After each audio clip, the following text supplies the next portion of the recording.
everyone. Welcome back to OTTB on Tap. I'm Neve. And I'm Emily. Hey, Neve, what's on tap today? Today we're back with Chelsey O'Brien, who's been a fan favorite recurring guest on OTTB on Tap. We just wrapped up her episode about the RRP Makeover and the Real Rider Cup, and now we're going to catch up with what's going on for 2026. If you haven't caught up on the episode, this is part 2, so it might be worthwhile for you to listen to that one before this one. But hi, Chelsey. Hi. Welcome back.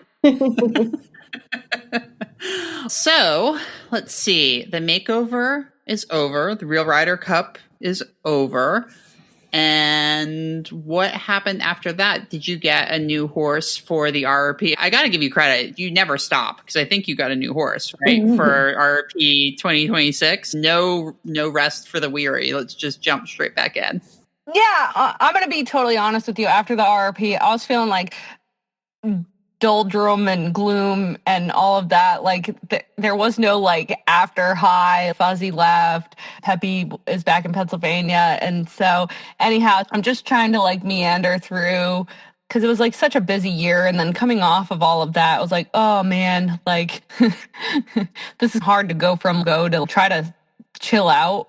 And that's like my only slow point of the year, like November, December, because January 1st comes and it's foaling season. Anyhow, but I'm very much a person who enjoys that busy lifestyle. I enjoy overloading my plate. I enjoy being stressed out. So not having that and then having the sunlight go away, all of that, very difficult transition out of RRP to like the downtime season and so much sadness. Ugh. Isn't it horrible when that time change happens and you're just like, where did all of my happiness go? It's just gone.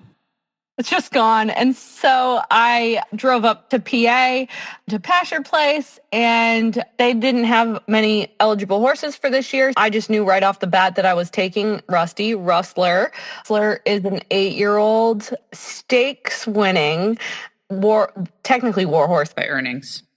He made 18 starts, but war horse by accumulated money. He won $236,000 on the track. He was a big hard-knocking allowance type stakes winning. He won a stakes race at the Carl Pierce Stakes at Belmont as a 3-year-old. Then he continued to race until he was 5. He was not cut until he was 6. There are some difficulties that come with that. And so I was like really I was really excited to get a horse like Rusty who may have a lot going on. Like I said before, like Peppy and Fuzzy were pretty straightforward and very easy. There wasn't a lot of adversity to be faced with them. Sure. And it sounds like he, like off the bat, he is way different than the last two, right? Because they were either unraced or raced twice and seemed just very uncomplicated. And this is a whole different type of machine, it sounds. They just came along. It was very simple, very easy. And you know, Rusty had some behavioral things going on when he came, but I knew it was just going to be like unraveling the onion. And I'm going to be honest with you, like horses like Rusty are like my jam. I want somebody who's like a little misunderstood. Like my Facebook thing for the last 15 years has said I'm a big fan of the misunderstood, the vilified, I can't remember what the last part is. Dang. But anyways, it's basically saying I like the underdog. I like Rusty is actually the personification of the type of horse that I love. Like he was a really tough racehorse. He busted his butt on the track and then he retired. But when he in the stakes race, he was 21-1. He went wire to wire and he was the underdog, and I'm like, yes, this is my guy. Like because I personally love to be underestimated. Like I want to be the underdog. I was a big Patriots fan as a kid. So Tom Brady, 6th round draft pick, ends up being the greatest of all time. I live for that kind of stuff. I want people to underestimate me. And so I'm like, Rusty, I feel like maybe he might have that feeling. He was a really tough guy. Getting cut when you're 6 that's pretty late. And we had to adjust some things when he came. He had to learn how to turn out. So my gelding, my personal horse is like he's a pain in the butt. He's older. He's, I think, Beetle 13, 12 or 13. And so Rusty's 8, and they had it out for a day, but then they were just annoying, bitey face and this and that and the other thing. And every time I turn around, they're playing and running around and biting each other. And then all of a sudden, like, attacking each other and then go back to being besties. And I'm like, okay, this is good. And I talked with the animal communicator. Shout out to Jana. We came up with a good idea of what's going on and how it can help him through some of the emotions that he had, because he was having some big emotions and he did not like being around other horses in the arena. And now he's a totally different horse. We've done body work, we've done chiropractic, he has special supplements, now he goes out with 4 other geldings and he's just one of the boys now. And that's like my big thing is like forage, freedom, friends. And he has now really come into himself. And I just feel so much pride in these kind of things. Don't get me wrong. I love Peppy. I love Fuzzy, but they were so easy. I'm like, oh, I live off of adversity. Like, I'm a chaotic person. And so this is just, I live for this kind of stuff, like the way he is. And now he's like my buddy. He like follows me around. He hugs me. He just wants to be not in my space in a dangerous way. He wants my attention. Yeah. He reminds me so much of Oscar in those, like the way that he was in the arena. And I'm sure they were doing different things, but I remember being like, I've never met a horse like this before. And I was like, how can I get to you? How can I make you understand that other horses are okay? And I just had never met another horse that was like, I don't want to be near those other horses. And it's so magical when you turn that corner with them and you get them to understand that you're a place of like emotional resource for them and that they can trust themselves a little bit. And then everything just opens up, like their world opens up. Yeah. Yes.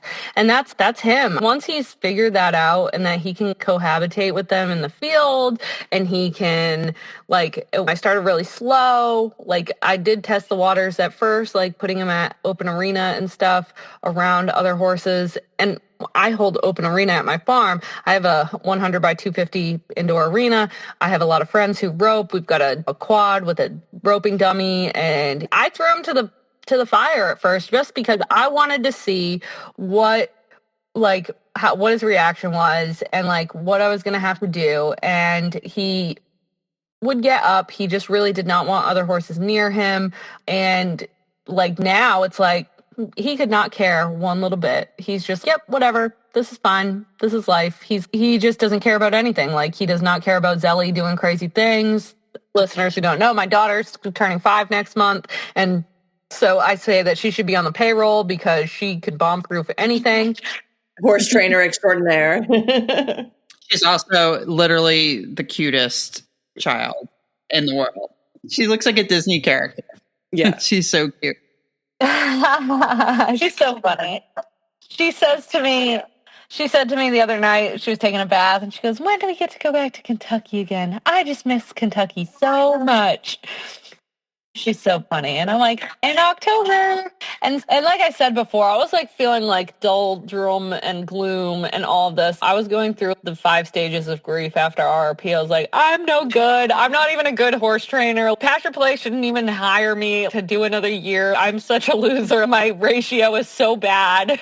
Like, we had success with Yubi, but the 2 other years I failed, but then I look at the big picture and I was like, I'm not a failure and I'm okay, but it's just this riding this roller coaster and stuff. And so having this type of horse this time is really cathartic because I'm also needing some of this healing, and getting it easy doesn't do it for me. You know what I mean? Again, both of those horses are wonderful, and Peppy could probably be some junior hunter, a kid's horse and stuff. He is so good and so easy. There wasn't me staying up in the middle of the night trying to figure out how do I help Peppy. But I something in my brain, like it itches a spot in my brain that works when I have to be like stressed out and thinking about it all the time. And I like pressure. Like I thrive on that. And I don't know if it's the ADHD. I don't know what's wrong with me, but I just can't live a normal life. I don't like anything to be handed to me. I got to work really hard for it. And so this horse, I think he's going to push all those buttons the right way that like, for me. And I feel like I'm really helping him. And not that he's lived a bad life or anything like that. It's just whatever it is, whether it was just getting through the testosterone, whether he just had this ultra competitive feeling inside of him because he was such a competitive horse. But getting him to trust me has been so cool. He has a heart of gold. He's like a big tough guy on the outside with a big soft inside, and I love him. Do you have any disciplines in mind for him yet, or is it too early? I'll be honest with you, after last year I don't know that I'm going to do barrel racing anymore, and honestly I don't know that he wants to be a barrel horse. Sure, fair enough. I have really enjoyed getting into the ranch with the other horses. We're going to have to see how that pans out, if he likes cows. Oh, okay.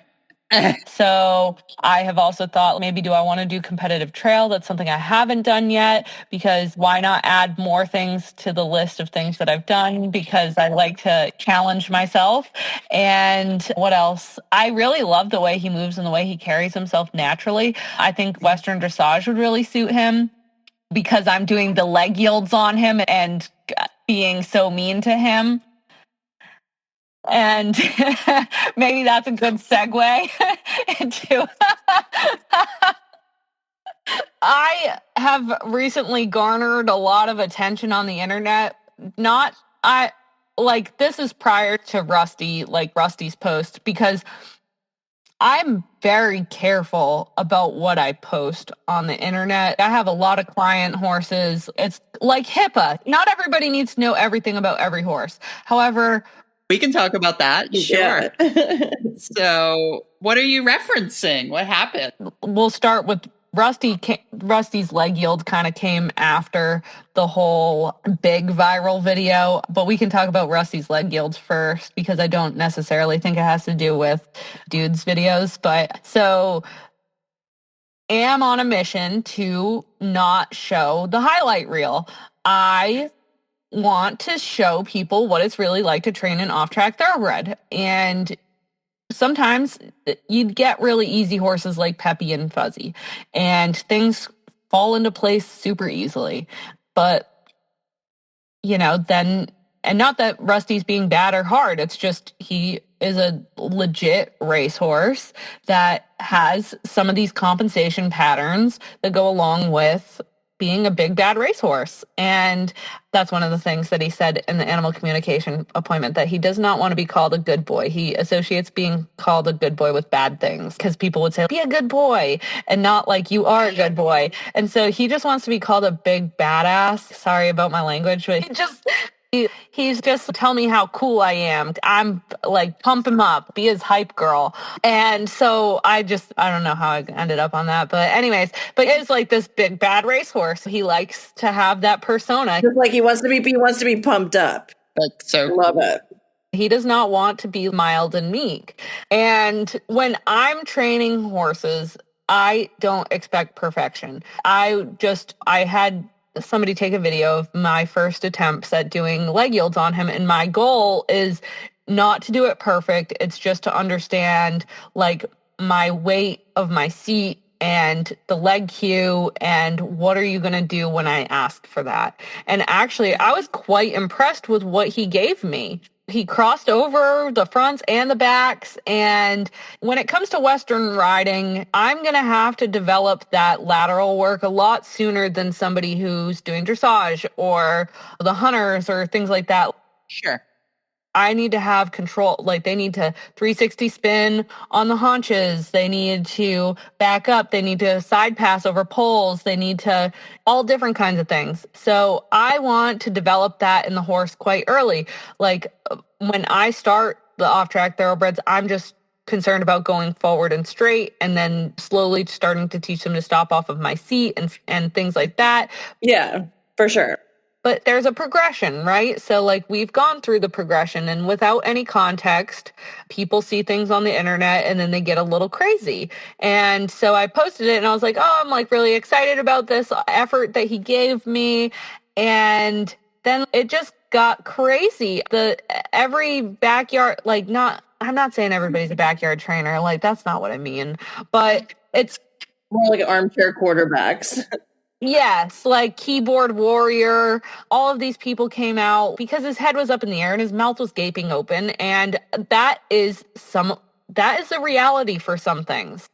And I don't want to tell people it's all pretty and beautiful and amazing, because my goal is to show the truth. And there are people out there who are struggling. Like I teach a lot of people on off-track thoroughbreds who get in their head that it has to be perfect, and if it's not perfect, it's not worth doing.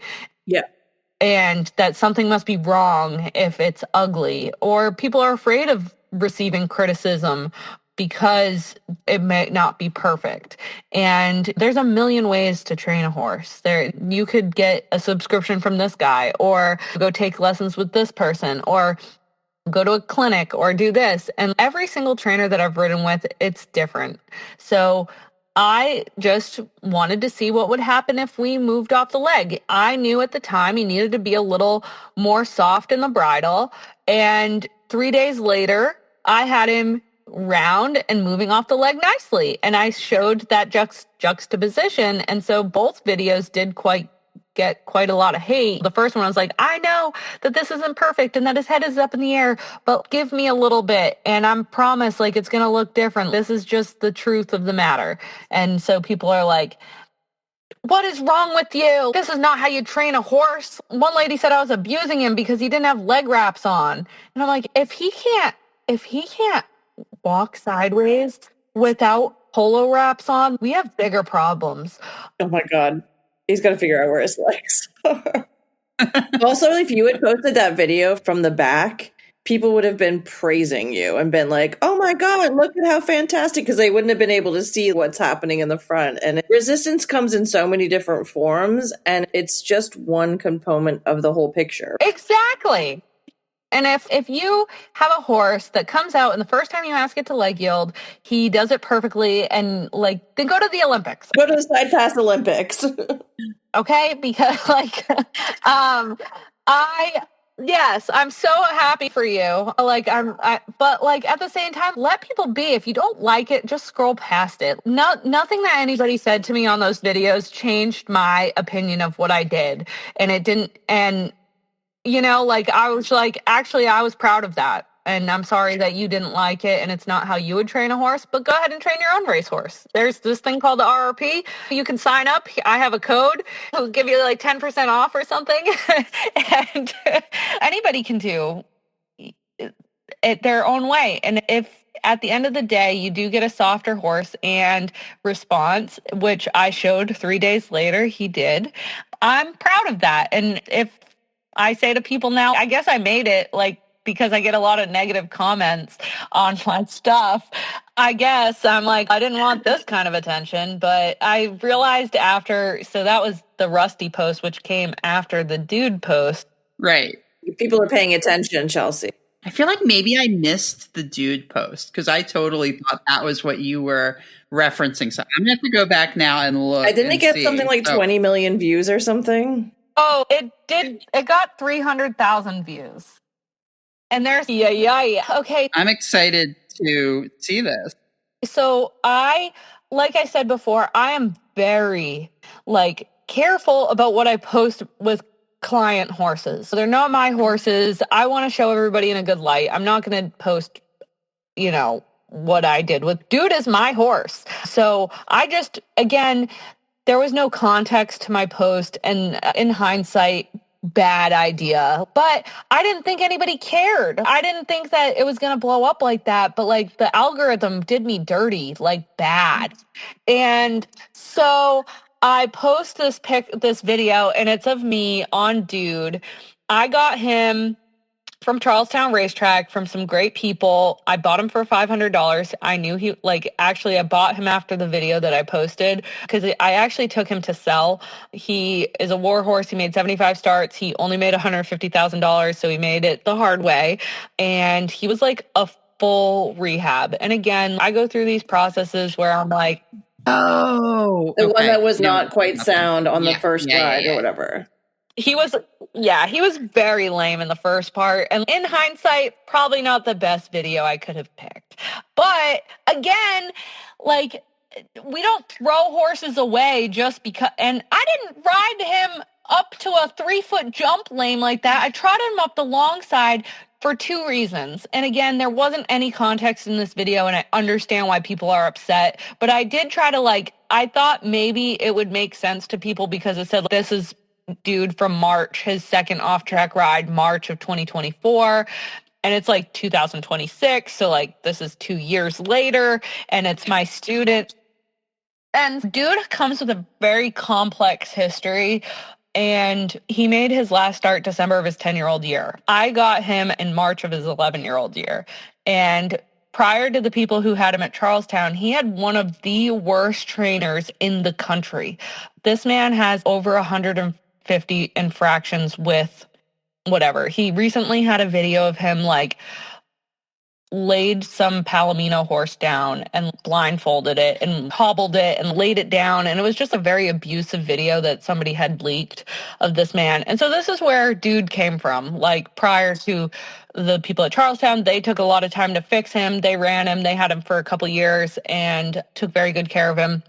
However, when I got him, he did need a hoof rehab. Obviously, spending that much time on the track, he needed a lot of gut support. He crashed really hard coming from the racetrack. He had never turned out. He had never had a layup in his entire 10 years of life. He literally lived on the racetrack for all of those 10 years. And not that I'm not saying anything about that. I just knew that he needed time. And so I ended up buying him for $500 after I saw he wasn't sound. I'm like, I can't, this is the poster child for ending up in a bad place. And so I actually never posted anything about that until recently, because I'm going to be honest with you, he worried me. I didn't know if he was going to make it. There were times when I was just at my wit's end, how do I help him? And it's just sometimes a phase that these horses who don't know normal life, it's he had one of the worst front feet I've ever seen in my life. So we had to do a hoof rehab. His stifles were really bad. He needed to learn how to turn out. And then he started living out and he was on gentle pastures and that was going good, but he was still a little funky behind. And so I ended up doing estrone. And during that time, when you do the estrone, your horse needs to be walking up hills and trail riding and doing all this stuff because, how it works is it stiffens the pelvic muscles, and then that's going to help support the stifle. So you're supposed to be doing stifle building at that time. And so there are times when you're going to have to ride a horse where it's not 100% to rehab it. And that's not what was going on in the first video. He was genuinely off. I got on him. He seemed good that day, walk, trot, cantered. And then when he came down from the canter, he was very off. And then that's when I said to the girl who was videoing me, hey, can you take a video? I need to video this for the owner. Because then I didn't want to send him back to the track. I was just I want him. I don't want him to end up in a bad place. They didn't want him to end up in a bad place. And I was I just want him. I'm going to do this, whatever it is, whether it's he has to be retired, whatever. If I can help him, I want to help him. That's just the point I was at in my life. Anyways, I needed something to put my energy into. I took him. I'd never really posted that much about him. He stressed me out so much. I was throwing the kitchen sink at him all the time. And then he's doing great. I use him for lessons for teenagers. He's taught kids how to ride, not just sit up and be a passenger, how to ride. And it makes my heart so happy. So that's why I posted the video. I just saw, okay, that was before, and now look at him now. But I don't even think people saw the now, or they didn't care, other than the lady who called me fat and said that congratulations on getting... Wow. Yeah, congratulations on getting on GLP-1s or whatever. I was just I'm that's a 14-year-old kid. What? Yes.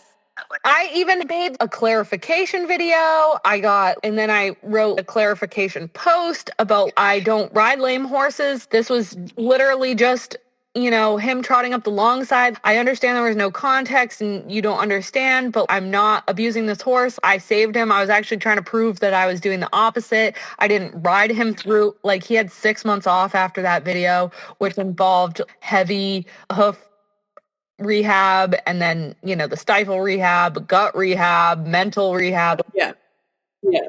People don't read. No, people don't read. But also the amount of times that we would get horses in and do a couple of evaluation rides on them, those rides are not pretty a lot of the times. There's a lot of stuff, even if the horse doesn't have an acute injury, there's just stuff that any keyboard warrior is going to be like, that horse is obviously lame, or it has kissing spine or whatever. And it's, oh my God, I'm glad you have x-ray vision because... Yeah. And so for a hot minute there, I was like, oh my gosh, people think I'm an animal abuser and this and that. And everybody just keeps saying lame. But then I just realized, oh my gosh, people don't even take the time. This is just, they're just doom scrolling and they will just want to put their hateful energy somewhere. And I was like, I know I go through all of these times where it's difficult situations, but just everything in life, everything I've learned in life, I've learned the hard way. And so I'm going to try to be a little more mindful when I'm posting even my own horses, but I'm not going to hide the truth, with the leg yield thing. This is real life. If you don't like it, train the horse your way. But if you knew what I've already been through with this horse and the fact that he's made this much progress so quickly with me under saddle, I'm over the moon. I couldn't be more happy. And it makes my heart so excited. Nothing that any of those people have said has deterred me from thinking that I'm a bad person or how dare I, or I shouldn't be doing this stuff, or I shouldn't be posting it on the internet. I hope that if anything in those videos, I hope I inspired somebody who may have the means. I don't even have $1 million. I made it happen. I just wanted to help him. And so I did what I reasonably could to help him. And he is a better horse for it now. And I hope that somebody sees a horse who's at risk and that we don't just care about them when they end up in a kill pen, because to save dude, it would have been a couple $1,000s to bail him out. And I bought him for $500 from Charlestown. And I said, whatever the journey is, I'm here with it with you, whether you need retirement, whether this works or it doesn't work, I'm here for it. And I think people should be more open to journeys like that instead of just saying, I want this horse because it needs to do this for me. So if anything, if nothing else, if I didn't just make everybody mad, if I inspired one person to find an at-risk horse and do good by it, then in my mind, the 300,000 views of dude and everything else, it means something. People think that you make $1 million off of this stuff. The 300,000 views and I don't know how many comments and I don't know how many likes, but let's say 300 comments and 500 likes or 1,000 likes or something. It was $20. That doesn't even cover one bag of grain for dude, okay? It doesn't even cover a round bale. So it cost me more in mental anxiety and anguish than anything. But then I just realized, I don't even need to answer to anybody. I know in my heart what I did was good. I'm done. I did try to respond to people to set the record straight. And I was just forget it. And this is falling on deaf ear. They could have looked at all these comments and saw what I had to say. And they didn't. They just said, lame, that poor horse. He's so lame, you're fat, get off the horse. Lame. Oh, I forgot about that part. Just dang. All right. So now I take animal rights very seriously. I care so much, if not too much, to the detriment of my own wallet. Should I have taken on a horse like dude? No. Did I need to financially suffer because I wanted to save something? No. But I love I have a savior complex. I want to help everything. Maybe I should turn that around and look at my own life. Oh, can I help myself? Probably not. But anyways. Yeah. Jesus Christ. It's like it's become a sport to just try to come up with The worst meanest thing you can comments say. that you can say on the internet. It's ridiculous. You shouldn't have to give a resume of practitioners that you're using and your CV of your experience and ability to be able to do this. And then also, like, it's just nuts to me that you have to provide all that information for people that don't deserve it. Like, the people that are coming for you and saying mean things, especially just really vapid comments about what they see in this like 30-second video, it's just gross, right? To see why you're trying to do it. I have to say, Chelsey, it's fascinating, though, listening to you talk and just thinking about the journey that we've been on with you over the past, I guess this is really like the third year that we've been talking to you. And I feel like you've just had such growth in, I think, maybe your outlook or the way that you accept things. It's just really cool to see. I'm curious how you feel about how you've grown and developed over and that time. Your confidence too. Your confidence, for sure. I think I remember telling you like how many people listen to the podcast or something. You were like, "Oh no!" And now you're like out there. It's amazing. It's so cool. Yeah, honestly, you guys have empowered me so much. I don't know if that's a good thing or a bad thing, but like now I'm unstoppable. Look at me now. No, I'm just kidding. No, I feel like definitely the podcast helped me, like, because I was really afraid to put myself out there, but it was something that I agreed when I took on the first Pastured Place horse. It was something I agreed to do, was like to help get the name out there, show them what Pastured Place is about. I took that very seriously, and I just feel like I was coming from a really hard place in life when I took my first Pastured Place horse. I was in a bad place, like with a job. I had been through a lot of heartbreak. Like at this job, I was also a new mom. I lost so much confidence after having my daughter. Like, it was the most beautiful and amazing experience of my life, but oh my God, it was a huge reality check. I literally I got very injured after having her. I had a C-section and had all this stuff happen, whatever. And so that's how we ended up in Virginia. And then I was working at a thoroughbred breeding and racing farm. And I just know, like, in my heart, like, for whatever reason, I'm so drawn to thoroughbreds and I'm so in love with the horses. I love the industry. I love the people. This is how I was raised. The old time racetrack people taught me everything I know about all of this stuff. But in the other side of it, I have also had a lot of like difficulty of always never feeling like enough, and that, oh, I'm not good enough to do this, or like a serious imposter syndrome. I'm like, why would anybody pick me? It was like my thoughts on things.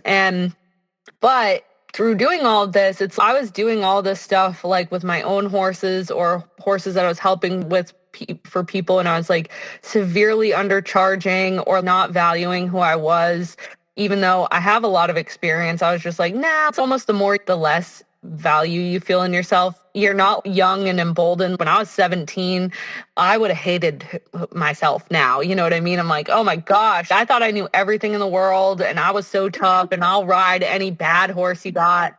Yes. Yeah, it's very weird.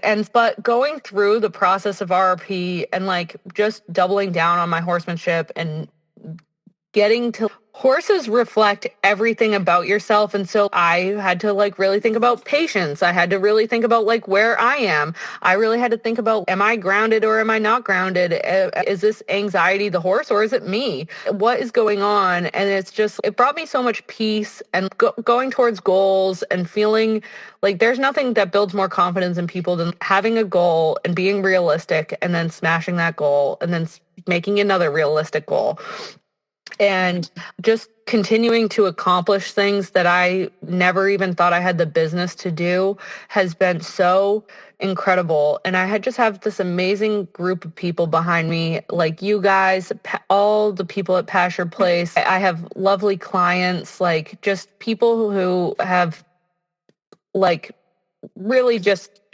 Yes. And when I didn't have confidence in myself, you guys gave me confidence. Like Pastured Place gave me confidence. Good. because they're like, you're making changes. And then I get to, now am I too emboldened now because I had a viral video? I don't know, but no, yes, but I'm just like, I just feel like going through this whole roller coaster of the highs and the lows, like having my first year horse and then doing so well with UB, and then last year it being not how I envisioned, but somehow trying to find the positive in it and trying to inspire people, because life is not perfect. And if you're only going to get the highlight reel, that's a lie. I'm trying to be more authentic with everything now. I'm not just, hi guys, how are you? I'm Chelsey and this is what I do. And oh, she just turned on her podcasting voice. I know. I was like, where's that voice been the whole time? I'm just kidding. Chelsey, I just want to say that we were so fortunate in the first year of running this podcast that we were able to collaborate with the Retired Racehorse Project, and they were so open to sharing that space with us and allowing us to reach out to some trainers. And obviously getting to know you that first year was really awesome. And then having the experience of last year was like such a gift. But I don't know, I felt this way when I met you, which was this kindred spirit, this kind of weird person that's just always being like a little bit goofy and silly and like laughing through the chaos and whatever.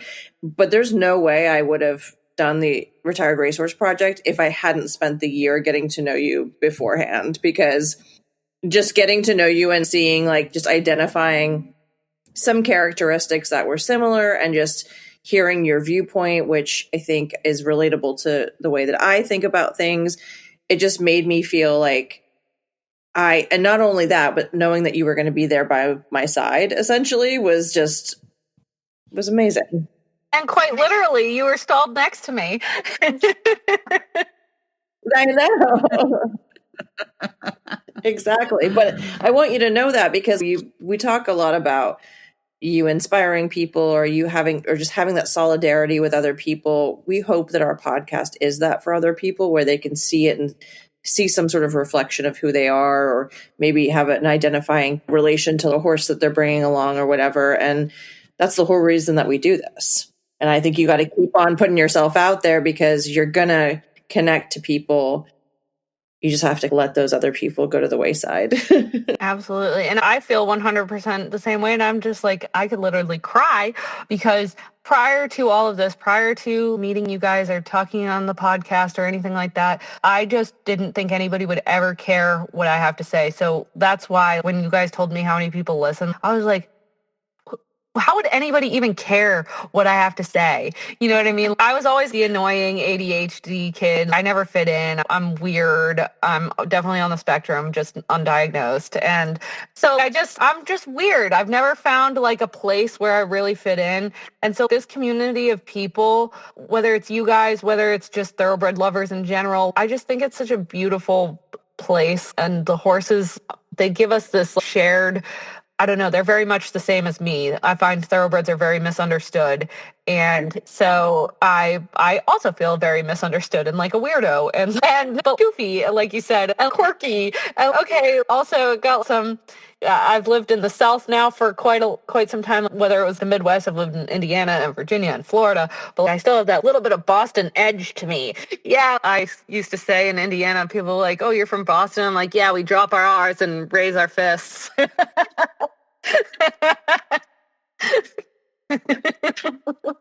Yeah. And so then we relate too, because we're East Coast girls, and we're like, yeah, tear them up. Oh my God. I love it. That's so funny. Oh my gosh. I think let's save your barrel race with Tomo Nights for another recording. That might be a really cool, we can get into the whole backstory of Tomo. I feel like that could be a whole episode itself if we want. We've talked for 2 hours. Oh my goodness. I know, it's crazy. Holy cow. I just don't know how to shut up. You're making our job easy, because it was really funny, because we're going through the outline and we would ask you the first question, and then I would look through the outline and be like, okay, she just went through that. You just answered everything. She just answered. So perfect. It's great. Perfect. All right. Should we do our outro? Or is there anything else you wanted to add, Chelsey, before we wrap up? Rule. Do I get to do a word about them? I don't even know why I just asked you that because I don't have a word. Sure. Do you have What's a new one? word? A new word for you. Describe an OTTB. You put yourself on the spot. Well done. What's your word for 2026? Uplifting. Ooh, Oh, I like it. I That's like a it. new one. After all of this, You're inspiring, Chelsey. So, love it. Yes, very much. Okay. All right. If you like what you heard today, She puts on the please- voice. She gets the voice going. And Well, I had to learn the voice because you have a voice and I just sound, I don't know, a train wreck. If you like what you heard today, please follow us at OTTBOnTap.com. We're also on Facebook and Instagram, and occasionally we post on TikTok. Also, if you'd like more deep dives, you can check us out on Patreon. So patreon.com/OTTBOnTap. We have free and a couple different membership levels there. We love hearing from you. So please drop us a line at OTTBOnTap@gmail.com if you have any possible guests or topics that you'd love to hear us cover or anything else. Till next And time. that's it. Cheers. Cheers.